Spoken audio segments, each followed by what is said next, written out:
ഇവിടെ സൗദിയിൽ നമുക്ക് ഏറ്റവും ചിലവ് കുറഞ്ഞ് യാത്ര ചെയ്യാൻ പറ്റിയ ഏക ഉപാധി ഇവിടുത്തെ സിറ്റി ബസ്സുകളാണ്. അതായത് ഇതാണ് ഈ സിറ്റി ബസ്സിൻ്റെ കാർഡ്. നമുക്ക് എല്ലാ സിറ്റിയിലും ബസ് സ്റ്റേഷനിൽ ഈ സാധനം അവൈലബിൾ ആണ്.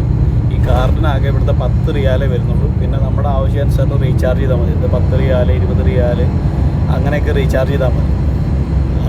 അപ്പോൾ നമുക്ക് ഈ ബസ് ഒരു സിറ്റിയിൽ 30 കിലോമീറ്റർ സർക്കിളിൽ ഇത് സർവീസ് നടത്തുന്നുണ്ട്.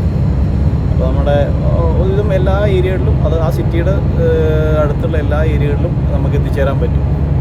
ഇവിടെ വരുന്നവർക്കൊക്കെ കുറച്ച് ഉപകാരമാണ് ഈ സിറ്റി ബസ്.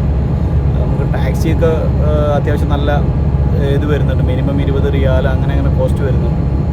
ഇതാകുമ്പോൾ നമുക്ക് ഒറ്റ ട്രിപ്പിൽ 3 റിയാൽ അങ്ങനെയൊക്കെയാണ് ഇതിന് വരുന്നത്.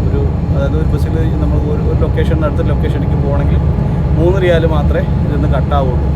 അപ്പോൾ നമുക്ക് 10 റിയാലൊക്കെ ചെയ്താൽ തന്നെ അത്യാവശ്യം 2-3 ട്രിപ്പ് പോയി വരാനുള്ള